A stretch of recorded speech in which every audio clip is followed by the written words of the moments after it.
Nous sommes dans un secteur où le financement ne se bouscule pas. La recherche, on a l'habitude de penser que nous avons des chercheurs qui cherchent, mais les résultats ne sont pas au rendez-vous.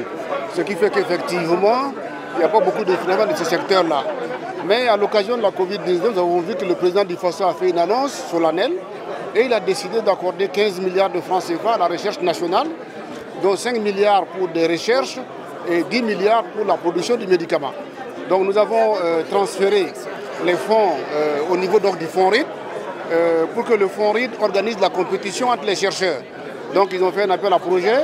Cet appel à projet a permis, avec les fonds Covid du Burkina Faso, de sélectionner 14 projets de recherche qui vont être financés à hauteur de 800 millions de francs CFA.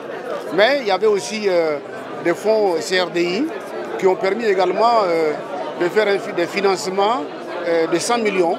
Et en plus de cela, il y a le cycle normal du fonds RID parce qu'annuellement ils font des compétitions.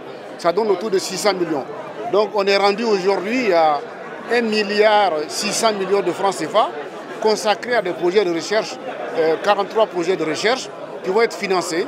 Et nous espérons que dans très peu de temps, on va se retrouver donc pour partager les résultats au bénéfice donc, des populations du Burkina Faso. Donc ce que je vais demander aux bénéficiaires de ce projet-là, c'est que comme je l'ai dit, il y a d'autres priorités telles que la sécurité alimentaire, telles que la santé des populations, la prise en charge au niveau donc, des hôpitaux. Mais on a fait le choix d'orienter ces fonds-là en direction des acteurs de la science, des acteurs de la recherche scientifique, afin qu'ils puissent trouver des solutions à ce nombre de productions, de préoccupations de notre peuple.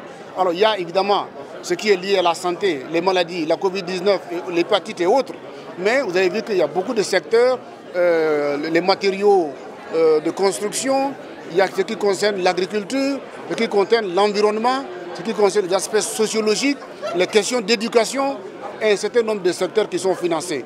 Et je suis sûr que si les bénéficiaires s'appliquent, au rendez-vous final, on va avoir des solutions pour beaucoup de préoccupations de notre pays. Et je ne peux que les encourager à s'engager avec détermination, à faire preuve de conscience professionnelle, afin que les résultats soient à la hauteur des investissements.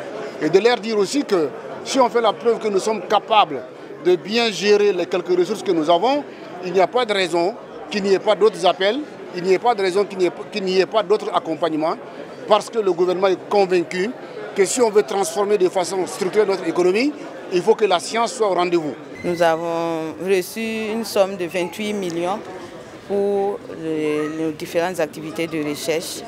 Et vraiment, nous tenons à remercier le fonds RID et tous ses partenaires techniques et financiers pour vraiment cet accompagnement, surtout nous, les jeunes chercheurs, qui devons nous initier à la recherche. Donc souvent, les recherches de financement sont très limitées. Il faut compétir au plan international, national. Donc vraiment, le fonds RID, c'est une très belle initiative qui va vraiment promouvoir la recherche au niveau national. Mon projet financé par le fonds RID porte sur la culture des espèces locales alimentaires à haute valeur socio-économique. Parmi ces espèces, on a le néré, on a le weda, ça va sénégalais, c'est ce qu'on appelle weda amouré.